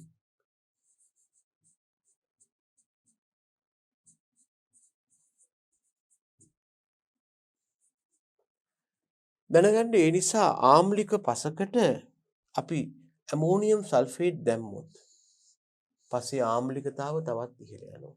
ඒ නිසා ආම්ලික පස් වලට අපි නයිට්‍රජන් ලබා දෙන්න දාන්නේ යූරියා. යූරියා මගින් පසේ විශාල වශයෙන් ආම්ලිකතාව ඉහළ යවීමක් වෙන්නේ නැහැ. මේ නිසා දැනටමත් ආම්ලික පස් වලට නයිට්‍රජන් ලබා දෙන පොහොරක් විදිහට අපි පාවිච්චි කරන්නේ ඇමෝනියම් සල්ෆේට් නෙවෙයි යූරියා. දැන් මේ පස දැනටමත් ආම්ලික පසක් කවුද? රතු කහ පොඩ්සොලික් පස. ඒකයි මම මෙච්චර වෙලා ඔබට පැහැදිලි කරන්න හැදුවේ. ඒකයි අපි කිව්වේ ඇමෝනියම් සල්ෆේට් වෙනුවට යූරියා භාවිතා කරන්නට ආම්ලිකතාව පාලනයට. ඒ වගේම පසේ තියෙන වැඩිපුර ජලය බැස යාමේ හැකියාවෙවත් ජල වහනය දියුණු කරන්නට. මොකද පසේ තෙතමනේ රැඳීමෙන් නිර්වායු තත්ත්වය ඇති වෙනවා. වර්ෂාව අධිකව ලැබෙනවා. පාංශු කාදනය වෙන්න පුළුවන්. පාංශු සංරක්ෂණ ක්‍රම යොදන්නට. පොහොර හොඳට යොදන්නට. අර පැටහැණු මාර්ගාරිතාවත් අඩුයි. හොඳින් වල් මර්ධනය කරන්න නැත්නම් වල් පැල මගින් පොහොර ටික ලබා ගන්න. ඊළඟ පස් වර්ගයට අපි කියනවා චූර්ණමය නොවන දුඹුරු පස් හෙවත් non calcic brown soil. මේක අපි කෙටි කර හඳුන්වනවා ළමයි NCB කියලා. non calcic brown soil හෙවත් මේක අපි හඳුන්වනවා NCB කියලා. චූර්ණමය නොවන දුඹුරු පස්. මේක තියෙනවා ප්‍රධාන වශයෙන් වියලි කලාපේ, අම්පාර, මඩකලපුව, ගල්ඔය, ඒ වගේ ගල්ඔය මිටියාවතේ සමහර ප්‍රදේශවල, ඒ වගේ මහව ආදී ප්‍රදේශවලත් මේ පස විසිරලා තියෙනවා. ටිකක් වැලිමේ ගතියක් තියෙනවා. දැන් අපි කිව්වේ එකයි මේ අම්පාර, මඩකලපුව, ට්‍රින්කෝ වගේ ත්‍රිකුණාමලේ වගේ පැතිවල තනිකරම තියෙන රද්දුඹුරු පස නෙවෙයි. මේ NCB තියෙනවා. මතු පිට පස තදදුඹුරු හෝ තද අලු පාට වෙනවා. උපපස නම් මොකද කියන්නේ කහ රතු හෝ කහ දුඹුරු හෝ දුඹුරු පාට වෙනවා. පසේ ගැඹුර පස තුල තියෙන ගැඹුර මීටර්ස් 1ක් 2ක් දක්වා යනවා. ඊළඟට වයනය ගත්තොත් වැලි ලෝම ඇයි වැලි බහුලයි. දැනගන්න non calcic brown වල ටිකක් වැඩිපුර වැලි තියෙනවා. වැලි තියෙන හන්ද වැඩිපුර ජලය හොඳට බැහැලා යනවා. ජල වහනය උසස් වෙනවා. pH අගය මද ආම්ලිකයි උදාසීන වෙනවා. ආම්ලික පැත්තට පොඩ්ඩක් බරයි. මේ A කලාපයේ වැලි සහිත ලෝම පසක් වන අතර B කලාපයේ 40%කට වැඩි භෂ්ම සංතෘප්තියක්ද A කලාපයට වඩා අධික මැටි ප්‍රමාණයක්ද තියෙනවා. මේ පසේ ඉහළ කලාපයේ ඇති නයිට්‍රජන් වියෝජනය වන අතර කාබනික ද්‍රව්‍ය පිලිස්සී යනවා. ඇයි හේතුව? වැඩි සූර්යාලෝකය හා වැඩි උෂ්ණත්වය. මේ නිසා පස නයිට්‍රජන් හා ෆොස්ෆරස් වලින් හිඟයි. මේ නිසා මෙව පස රද්දුඹුරු පසට මත සමානකමක් දක්වනවා. කැටායන හුමාරු ධාරිතාව නම් අඩුයි 5.6 සෙන්ටිමවුල් 5 කිලෝග්‍රෑමයට. ටිකක් ආම්ලිකයි. කැල්සියම් හා මැග්නීසියම් බහුල වෙනවා. ඔන්න පසේ ලක්ෂණ ලයිස්තුව NCB හෙවත් චූර්ණීකృత වූ දුඹුරු පස. දැනගන්න රද්දුඹුරු පසේ වැවෙන භෝග සියල්ලම පාහේ මේ non calcic brown හෙවත් චූර්ණමය නොවන දුඹුරු පස්වල වගා කරන්න පුළුවන්. මේ පසේ වයනය වැලිමේ නිසා කැකුලන් ක්‍රමයට වීවගා කිරීමට මේ පස් වර්ගයේ සහිත කුඹුරු යොදා ගන්න පුළුවන්. කැකුලන් ක්‍රමය කියලා කියන්නේ වියලි පස වර්ෂාව ආරම්භ වෙන්න ඉස්සෙල්ලා සීසාලා ඔහි තියෙනවා.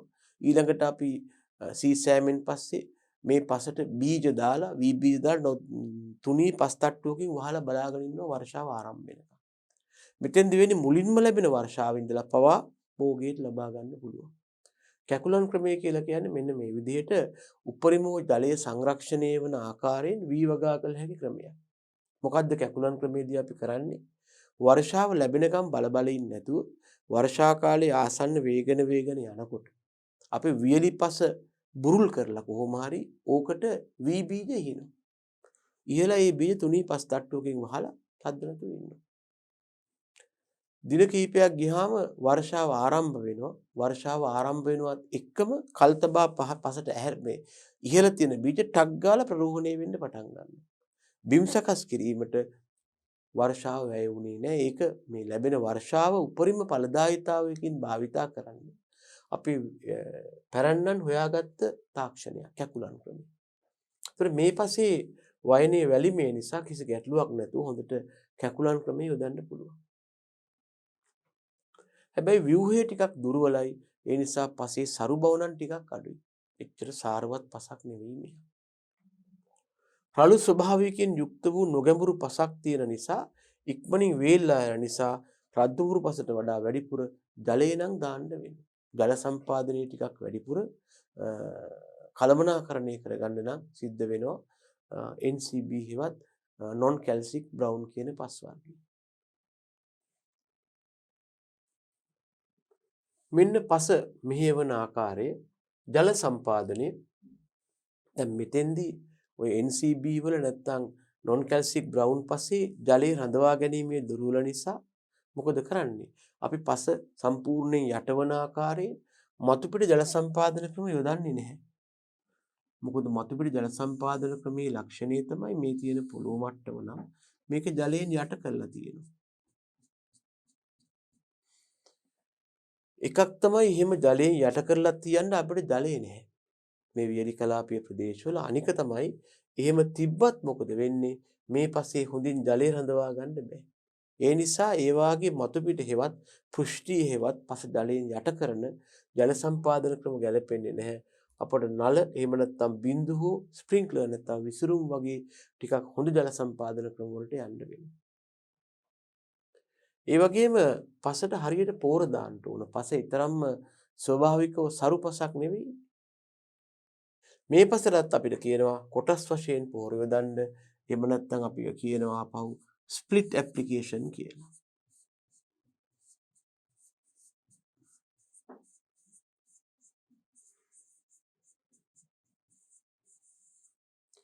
නිර්දේශිත පොහොර ප්‍රමාණය කොටස් වලට වෙන් කරගෙන ටික ටික සැරින් සැරේ දාන එක. ඊළඟට පසේ ගොඩාක් වෙලාවට ටිකක් උෂ්ණත්වය අධික නිසා කාබනික ද්‍රව්‍ය වැය වෙලා තියෙන්නේ. පසට පුළුවන් තරම් දුරට යම් කාලයක් පවතින කාබනික ද්‍රව්‍ය එකතු කරන්න බලන්න. උදාහරණයක් තමයි කොහොඹත්. ඒ වගේම සෝදාපාලු වැළැක්වීම සඳහා පාංශු සංරක්ෂණ ක්‍රියා කරන්න. ඔය අපි කතා කළේ තුන්වෙනි පස් වර්ගය non calcic brown කියන පස. හොඳයි. එහෙනම් බැලුවොත් ඊළඟ පස් වර්ගයට අපි කියනවා රතු කහ ලැටසොලික් පස නැත්නම් red yellow latersols soil කියලා. මේක තියෙන්නේ වියලි කලාපයටම අයත් වෙලා තියෙන මේ උතුරු නැගෙනහිර හා වයඹ පළාතේ. ඒ කියන්නේ මෙන්න මේ පැතිවල ටිකක් ඔක තියෙන්න බලනවා ළමයි.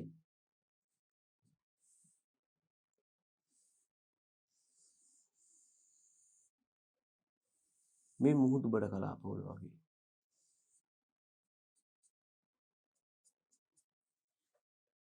විරලාසන්න ප්‍රදේශවල තීරුවක් වගේ තමයි මේ පස තියෙන්නේ. මේ පසේ උපගණය චූර්ණමය උපගණය වනවා. එය මයෝසීන හුණුගල් මත පිහිටලා තියෙනවා. දැන් මෙන්න මෙහෙම එකක් තියෙනවා. පෘථිවියේ තිබිලා තියෙනවා ළමයි එක එක යුග. මේ අර්ථය ඔයගොල්ලෝ අහලා තියෙනවා මොනවද ප්‍රාග්-කේම්බ්‍රීය යුගය, කේම්බ්‍රීය යුගය, ජුරාසික් යුගය, මයෝසීන යුගය, නැත්නම් ටර්ෂර් මේ තෘතීක යුගය ආදී වශයෙන් යුග තියෙනවා. මේකෙන් එක යුගයක් තමයි පෘථිවියේ තිබිච්ච මයෝසීන කියන යුගය.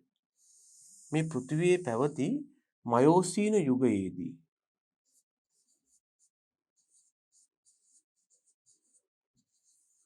මයෝසීන කියන යුගයේදී පෘථිවියේ ප්‍රමුඛම ජීවීන් වෙලා ඉඳලා තියෙන්නේ සාගර ආශ්‍රිතව වාසය කරපු සීලන්ට්‍රේටා හා පොරිෆෙරා කියලා කියන කැල්සියම් කාබනේට් සැකිල්ලක් සහිත ජීවීන්.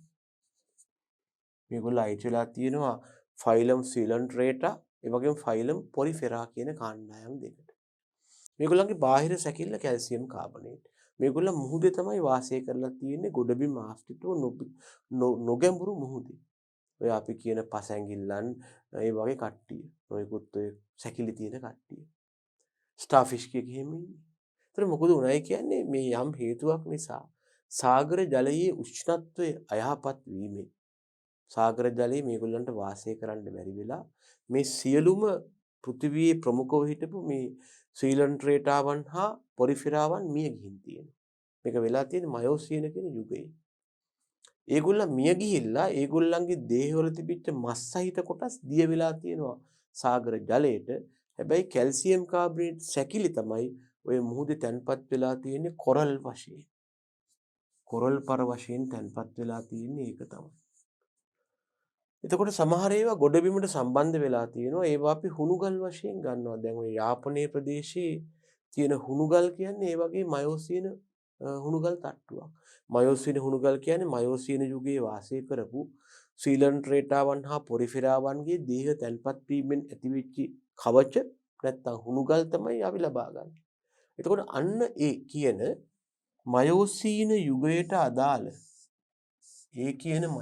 යුගයට අදාළ මයෝසීන හුණුගල් මත තමයි මේ අපි දැන් කතා කරන පස මෙන්න මෙයා රෙඩිෂ් යෙලෝ ලැටසෝල්ස් කියන පස පැතිරිලා තියෙන්නේ. ඒකයි මට කියන්න අවශ්‍ය වුණේ. හරිද? පසේ වර්ණය ගැන කල්පනා කළොත් මතු පිට තද දුඹුරු පාටයි. පස ගොඩක් ගැඹුරට විහිදෙනවා මයෝසීන හුණුගල් තට්ටුව දක්වාම සමහරට මීට 27ක් විතර යනවා. පසේ වයනය ලෝමමය වැලි සිට වැලි මැටි දක්වා වෙනස් වෙනවා. ඒ වගේම ව්‍යුහය ගත්තොත් උපකෝණාකාරයි. ඒ කියන්නේ කැටිද තියෙනවා ඒ වායේ දාර පැහැදිලි නැහැ. පසේ බහුලවම තියෙන කැටායනය කැල්සියම් වෙනවා. ඒ වගේම සුලභතම මැටි කණිජය කෙಒලිනයිට් වෙනවා. කැටායන හුමාරු ධාරිතාව නම් ගොඩක් අඩු වගයක් 2.6යි 5 ග්‍රෑම් 100ට මිලි සමක. එතකොට මේක හොඳ පස් මාදිලියක් කියලා සලකන්න අමාරුයි අපිට. ඒ ලක්ෂණය හින්දා. ඊළඟට අපි ගත්තොත් මේ රතු කහ ලැටසොලික් කියන පස් පැති කඩේ ඒ කලාපයේ ඊටාම තුනී වෙනවා. ඒ කලාපය කියන්නේ ලැබෙන වර්ෂා ජලයෙන් මගින් ද්‍රව්‍ය සේදී යාමට ලක්වුණු විශෝධන කලාපය. විශෝධන කලාපය.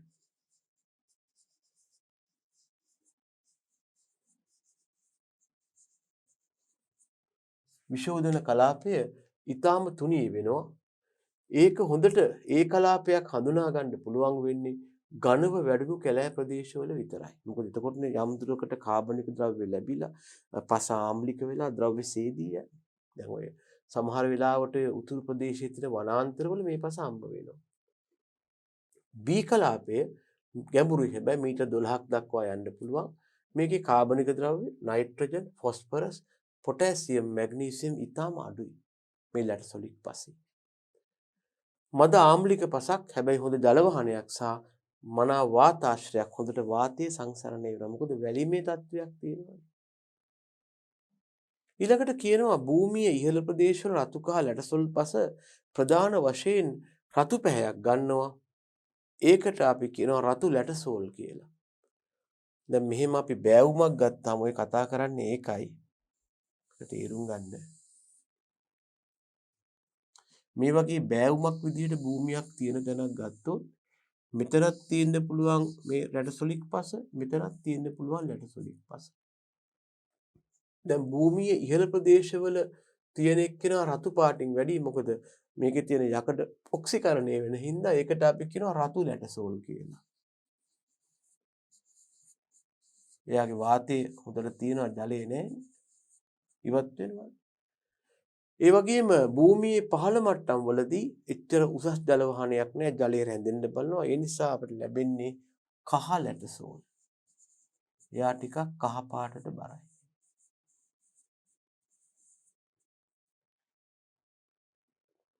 මේ පස්සේ විශේෂ ලක්ෂණය තමයි පොළොව මට්ටමේ ඉඳලා මීටර 60ක් පමණ ගැඹුරින් තමයි ජලය තියෙන්නේ. මොකද කොහොමත් මේක ටිකක් ඔය පුත්තරම් දිස්ත්‍රික්කයේ වගේ ජලයේ හිඟ පළාත් වල තියෙන පස් වර්ගයක්නේ. මේ පස්සේ හැබැයි කැටායන හුමාරු ධාරිතාව නම් එච්චර හොඳ අගයක් නෙවෙයි. ඒක පහත් මට්ටමකයි තියෙන්නේ. ඒ නිසා ඊතරම්ම ලක්ෂණ යහපත් කියලා කියන්න බෑ. පස කළමනාකරණය යටතේ ගොඩක් දේවල් කරන්නට බෑ. අර භූගත ජලයේ පහළ මට්ටමක තියෙන නිසා ලැබෙන වර්ෂාපතනය අඩු නිසාත් අපි ජල සම්පාදනය හොඳට කරනවා. මේ යටතේ ඒ වගේම කාබනික ද්‍රව්‍ය වලින් ඌනතාවක් තියෙනවා. ඒ කලාපේ හැදෙන්නේ නැත්තේ ඒකයි. පස ටිකක් වැඩිපුර කාබනික පොහොර වර්ග දාන එක නම් හොඳයි. මේක එච්චර හොඳ ප්‍රවණතා පසක් නෙවෙයි. ඊළඟට තියෙනවා අපිට දියලු පස. මේකට අපි ඉංග්‍රීසියෙන් කියනවා ඇලුවියල් සොයිල් කියලා. මිටියාවත් හා ප්‍රධාන ඇලදොල ගංගා ආශ්‍රිතව ජලයෙන් යටවන තැනිතලා මතු පිට දකින්න පුළුවන්. මේකට හේතුව වෙලා තියෙන්නේ මේකයි. දැන් අපේ රටේ ඔය පහත් බිම් වලට ළඟා වුණාම ගංගාවන් විශේෂයෙන් මහවැලි ගඟ, කැලණි ගඟ කොටසක්, කළු ගඟ, එහෙම නැත්නම් ඔය දැදුරුවේ කොටසක් ආදී වශයෙන් පහත් බිම් කරහා ගමන් කරනකොට ගඟ මූදට වැටෙන්න කිට්ටු වුණාම නිතරම දැන් මේක විශේෂයෙන් අපිට කියන්න පුළුවන් ඔය මහවැලි ගඟ ආශ්‍රිතව තියෙන පොළොන්නරුව දිස්ත්‍රික්කයේ මනම්පිටිය, ඔය සෝමාවතී ආදී ප්‍රදේශවලදී මොකද වෙන්නේ? පහත් බිම් ඔස්සේ ගඟ ගමන් කරනකොට විශාල ජල ධාරිතාවක් එක්ක මේ ගඟ පහසුවෙන් පිට අරගලනවා. මේ පිට අරගලන ගඟත් එක්ක රොන්මඩ මැටි ආදී ඇවිල්ලා මොකද වෙලා තියෙන්නේ? ගඟ දෙපැත්තේ පහත් බිම් වල තැන්පත් වෙනවා. අන්න එහෙම තැන්පත් වීමෙන් ඇතිවන පසක් තමයි මේ ඇලුවියල් සොයිල් එක හෙවත් දියලු පස කියන්නේ. දැනගන්න මේ ඇලුවියේෂන් කියලා කියන්නේ ද්‍රව්‍ය තැන්පත් වෙනවාටයි. යම් ස්ථානයක ද්‍රව්‍ය තැන්පත් වෙනවට අපි කියන්නේ ඇලුවියේෂන් කියලා.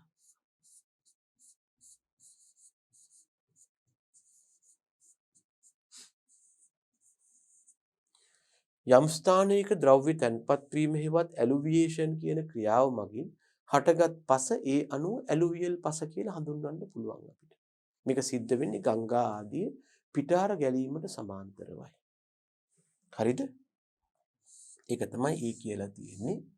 එතකොට මිටියාවත් හා ප්‍රධාන ඇලදොල ගංගා ආශ්‍රිතව ජලයෙන් යටවන තනිතලා බිම්වල මේක තියෙන උදාහරණයක් ඔය අර පොළොන්නරුව දිස්ත්‍රික්කයේ මනම්පිටිය වැනි ප්‍රදේශ. මනම්පිටිය, සෝමාවතිය වැනි පැතිවල මේ තත්ත්වය අපිට අත්දකින්න පුළුවන්.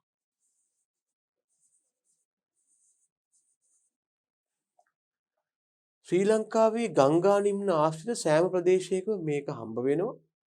ඒ කලාපයේ කාබනික ද්‍රව්‍ය එකතුව හැර පැහැදිලි පැතිකඩ වර්ධනයක් දකින්න බෑ. මොකද වාර්ෂිකව පස ඩිස්ටර්බ් වෙනවා. පස අලුත් වෙනවා. ඇයි? අවුරුද්දකට සැරයක් ගංගාවන් පිටාර ගලපුවාම අලුතෙන් රොන් මඩ ඇවිල්ලා තැන්පත් වෙනවා. ඒ නිසා ප්‍රොෆයිල් එකක් හෙවත් පාංශු පැතිකඩක් විදිහට විධිමත්ව ඩෙවලොප් වෙන්න කාලයක් ලැබෙන්නේ නැහැ. එතකොට ඒ කලාපයේ කාබනික ද්‍රව්‍ය එකතුවක් හැර පැහැදිලි පැතිකඩක් නැත්තේ මේ කාලයේ සමග සිදුවන වෙනස්කම හින්දායි. ජලයේ මගින් තැන්පත් වූ අවසාදිත වලින් සෑදිලා තියෙනවා. ඒ කියන්නේ අර ගංගාව පිටාර කරද්දී එළියට දාපු රොන් මඩ තමයි තැන්පත් වෙලා තියෙන්නේ. මේ කියන්නේ ගංගා ජලයේ මගින් ගෙන එන රොන් මඩ ආදී මගින් පස සරු වෙනවා. වාර්ෂිකව අඛණ්ඩව රොන් මඩ තැන්පත් වන නිසා පාංශු පැතිකඩක් ලෙස වර්ධනය වෙන්න කාලයක් නැහැ. වයනීය වැලි මැටි කාබනික ද්‍රව්‍ය සාමාන්‍ය වශයෙන් තියෙනවා ඉතින්.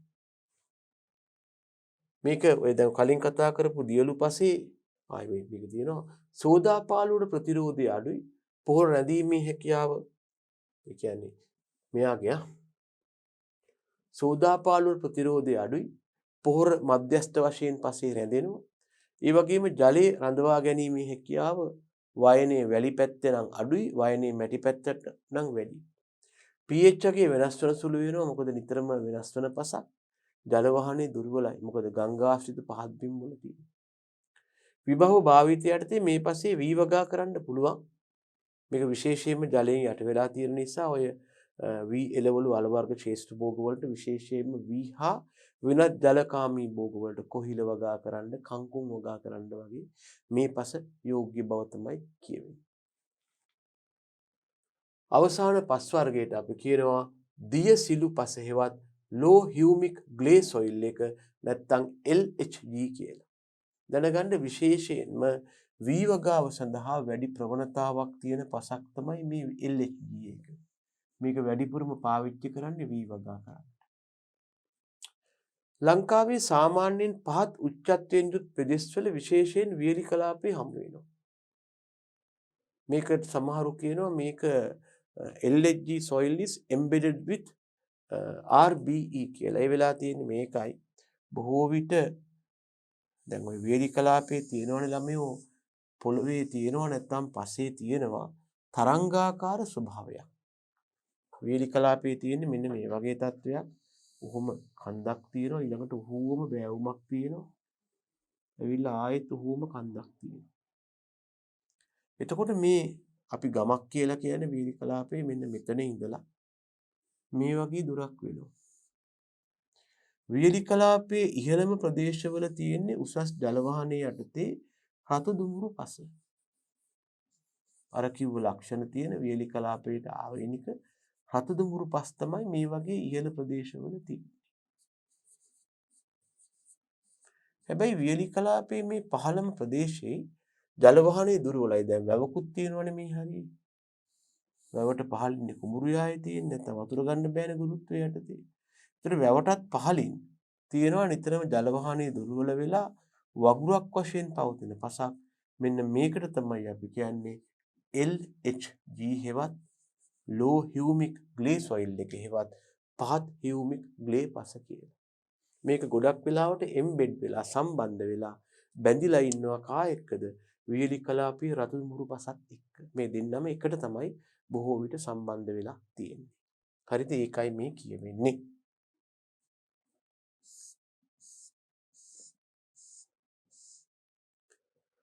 වියලි කලාපයේ සාමාන්‍යයෙන් පහත් උච්චත්වයෙන් යුත් ප්‍රදේශවල විශේෂයෙන් වියලි කලාපේ හම්බ වෙනවා. නැත්නම් ලංකාවේ සාමාන්‍යයෙන් පහත් උච්චත්වයෙන් යුත් ප්‍රදේශවල විශේෂයෙන් වියලි කලාපේ හම්බ වෙනවා. මේවා පිළිවෙලින් රත් දුඹුරු පස් හෝ රතු කහ පොඩ්සොලික් පස් හෝ චූර්ණීකృత වූ දුඹුරු පස් සමග සම සම්බන්ධිතව පිහිටනවා. අපි කියනවා embedded කියලා මේකට. මේක තනියම නෙමෙයි තියෙන්නේ embed වෙලා. වක් වෙලාවට වියලි කලාපේ වී වගා කරන්න පහත් බිම් වල යොදාගන්නේ මේ LHG එක තියෙන හින්දා. එනම් උච්චත්වයෙන් ඉහළ ප්‍රදේශවල මුල් පස් කාණ්ඩය. ඒ කියන්නේ රත් දුඹුරු පස් අර මම පෙන්වුව විදිහට එහෙම තියෙනවා. මේ වාගේ උච්චත්වයේ වැඩි තැන්වල තියෙන්න පුළුවන් වියලි කලාපේ රත් දුඹුරු පස්. එහෙම නැත්නම් තෙත් කලාපේ නම් රතු කහ පොඩ්සොලික් පස තියෙන්න පුළුවන්. ඒ වගේ තියෙන පහත් ප්‍රදේශයේ තමයි මේ පස් වර්ගයේ තියෙන්නේ.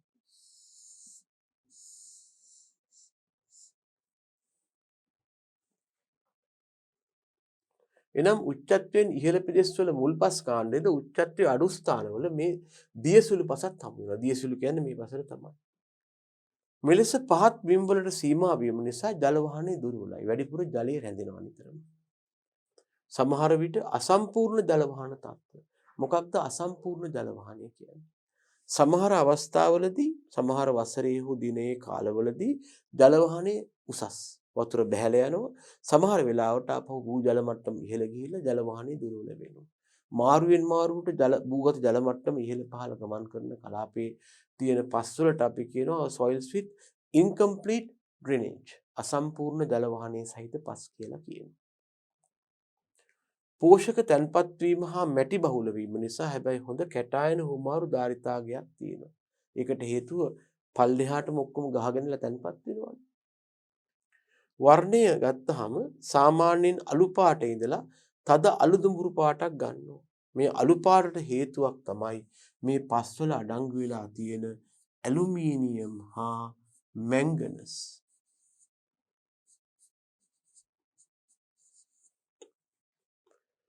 මේ පස්වල තියෙන අලු වර්ණයට හේතුව පසේ බහුලව තියෙන ඇලුමිනියම් හා මැංගනස් කියන අයන විශේෂයෙන් ශ්‍රී ලංකාවේ වී වගාව සඳහා උචිත බහුලවම යොදා ගන්නා පස් වර්ගය තමයි මේ කතා කරන පස් වර්ගය. කවුද? පහත් හියුමික් ග්ලේ පස හෙවත් දියසිලු පස. හොඳයි. ඉතින් අපිට පුළුවන් අර කලින් කතා කරපු ආකාරයටම මේ විදිහට ශ්‍රී ලංකාවේ පස් වර්ග ව්‍යාප්ත වෙලා තියෙන ආකාරය සිතියම් මගින් දක්වන්න. මෙන්න මේ වගේ සිතියමකට අපි කියනවා සොයිල් මැප් එකක් කියලා, නැත්නම් මේ පාංශු සිතියමක් කියලා. මේ සිතියම තුළ විවිධ කලාපයන්හි පස ව්‍යාප්ත වෙලා තියෙන ආකාරය පෙන්වුම් කරනවා. ඔබ හරි. මේ දක්වලා තියෙන්නේ රෝස පාටින් තියෙන රෙඩිෂ් බ්‍රවුන් අර්ත් එකේවත් රතු දුඹුරු පස තමයි. බලන්න ඒක වැඩිම වර්ගඵලයක් කවර් කරන් ඉන්නවා. ඔසිතිය මෙච්චර පැහැදිලි නෑ, නමුත් ඒක තමයි රෙඩිෂ් බ්‍රවුන් අර්ත් කියන පස් වර්ගය. ඊළඟට අපිට හම්බ වෙනවා රතු කහ පොඩ්සොලික් පස් තමයි මේ ලා කොළ පාටින් තියෙන්නේ. ඒ වගේ ඒක යා ළඟට වැඩිපුර තියෙන පස ආදී වශයෙන් දක්වන්න පුළුවන්. ඉතින් මේ අනුව අපි ඇත්තටම කතා කළේ ශ්‍රී ලංකාවේ හමු වන ප්‍රධාන පස් කාණ්ඩ මොනවද කියන එක ගැනයි. අපිට කිව්වා ලංකාවේ තියෙනවා කියලා ප්‍රධාන පාංශු ගෝත්‍ර නැත්නම් පස් ඝන 14ක්. මේ පස් ඝන 14න් අපිට විශේෂයෙන් වැදගත් වෙන උදවිය 6 දෙනෙක් අපි තෝරාගෙන කතා කළා. අපි කතා කළේ ඒගොල්ලෝ කොහොමද, ලක්ෂණ මොනවද, භෝග වගාවට වැදගත් වෙන්නේ කොහොමද, තවදුරටත් දියුණු කළ හැකි කොහොමද, මොන පැතිවලද හමු වෙන්නේ, මොන භෝගද වගා කරන්න පුළුවන් වෙන්නේ, විශේෂ ලක්ෂණ. දැන් උදාහරණයක් අපි කිව්වා රතු දුඹුරු පස්වල බී කලාපයේ තියෙනවා තිරිවානගල් තට්ටුවක් කියලා. මේ වගේ ලක්ෂණ ගැන අපි සාකච්ඡා කළා. එහෙනම් අපට පුළුවන් මේ අනුව අපගේ පස කියන ඒකකේ නැත්නම් සොයිල් සයන්ස් එවත් පාංශු විද්‍යාව යටතේ හමු වෙනවා අපිට ප්‍රධාන පාඩම් 9ක්. මේ අපි දැන් කතා කරලා ඉවර වුණේ ඒකේ අවසාන පන්ති අවසාන පාඩමේවත් ශ්‍රී ලංකාවේ පාංශු වර්ගීකරණය. එතකොට මෙතනින් අපි පස කියන ඒකකය නිමා කරන්න පුළුවන්. අපි ඊළඟට ආරම්භ කරනවා බලාපොරොත්තු වෙන්නේ අංක 4 ශාක පෝෂණය. එහෙනම් අද මේ පන්තිය මගින් අපි අංක 9 පස යටතේ හමු වන අංක 9 ශ්‍රී ලංකාවේ පාංශු වර්ගීකරණය කියන අවසාන ඒකකේ නිමා කළා. ඉදිරි දිනකදී අපි ශාක පෝෂණය සමග යලිත් හමු වන බලාපොරොත්තුෙන් ඔබෙන් සමුගන්නවා. එහෙනම් සියලු දෙනාටම ආයුබෝවන්.